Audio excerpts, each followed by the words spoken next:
वाजपेयी जी ने कहा था, ये हृदय से कवि थे और इनका कवि मन, ये राजनीति होते हुए भी इनका कवि मन समय पर निकल कर आता था। हार नहीं मानूंगा, रार नहीं ठानूंगा, काल के कपाल पे लिखता मिटाता हूँ, गीत नया गाता। मित्रों, ये कालजयी महापुरुष, युग पुरुष, ये भविष्य को देख लेते थे, ऐसे दूरदृष्टा थे, समय का ये आकलन करते थे और अपनी कविता के माध्यम से भविष्यवाणी भी किया करते थे। जब इनका मन विक्षुब्ध हो जाता था राजनीतिक जीवन से, तब इनका कवि पर मन जाग उठता था और समसामयिक घटना पर बेबाक रूप से इनकी कविता चल पड़ती थी। इनका रूप संसद में भी देखने को मिलता था,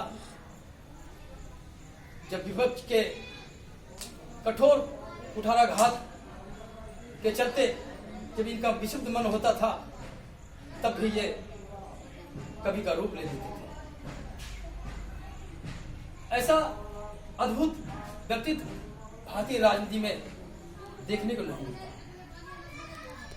इन्होंने अपनी चतुराई से, चिंतन से सभी को पीछे छोड़ दिया।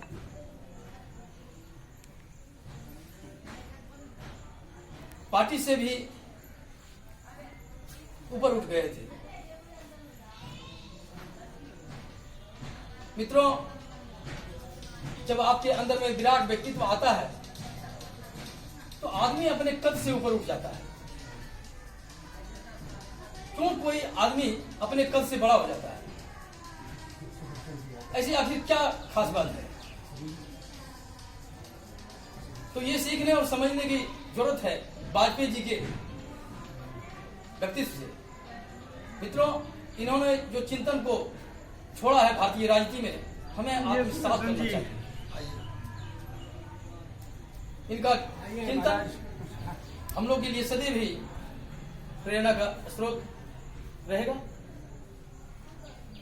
इसलिए मित्रों, हमें भी कुछ ऐसा बेहतर करना चाहिए, खास करना चाहिए, ऐसा उत्कृष्ट उदाहरण प्रस्तुत करना चाहिए समाज में कि हमें भी अपने नाम और काम से आगे जाना चाहिए, अपने कद से ऊपर जाना चाहिए।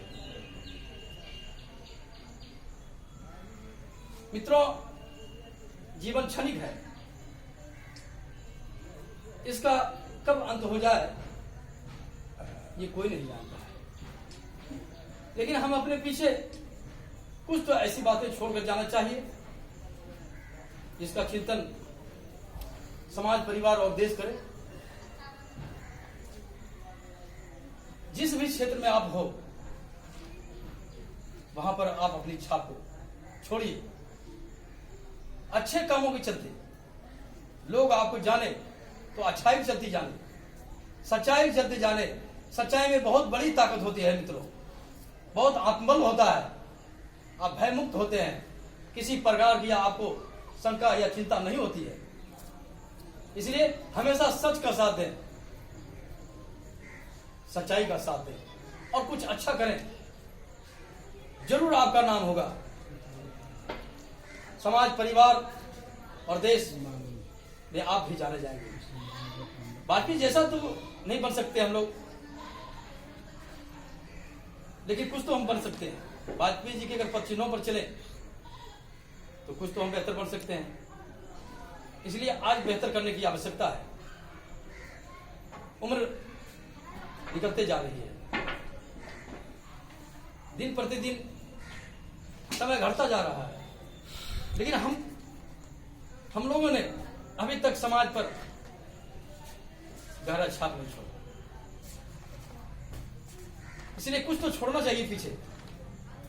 विरासत में जो हमें मिला है, सिर्फ इसी का गुमान और नाज करते रह गए तो हमारे नाम का क्या होगा? हमारा नाम कौन लेगा? सिर्फ आपके बाल बच्चे लेंगे। ऐसा कुछ करें स्थापित कि देश समाज ये आपका नाम है। इसलिए चिंतन आवश्यक है। वाजपेयी जी का जब भी पुण्यतिथि का अवसर आता है, जन्मतिथि का अवसर आता है, तो हम लोग बड़े मनोयोग से चिंतन करते हैं, विचारों को रखते हैं, इनकी पुण्यतिथि को मनाते हैं। लेकिन क्या कभी हम लोगों ने सोचा कि हम लोग जब इस दुनिया से चले जाएंगे तो हमारी पुण्यतिथि को कौन मनाएगा? हमारा चिंतन कौन करेगा? इसलिए मित्रों, समाज में कुछ ऐसा आदर्श स्थापित करना चाहिए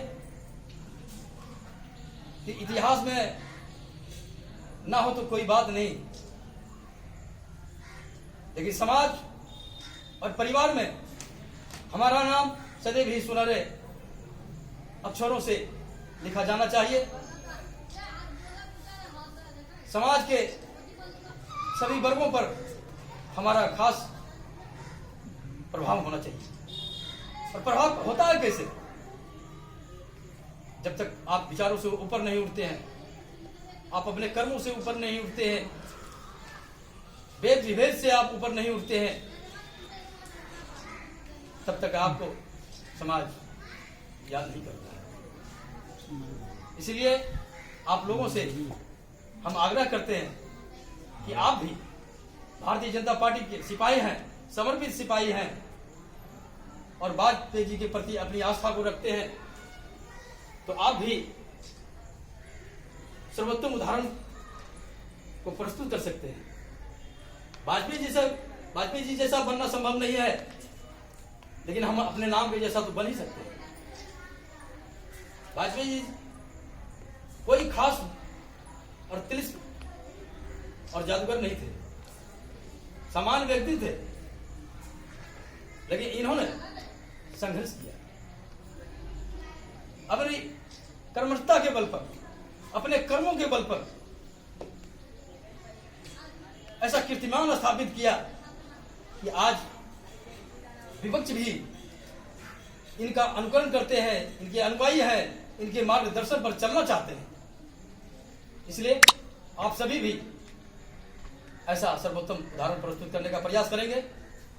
अब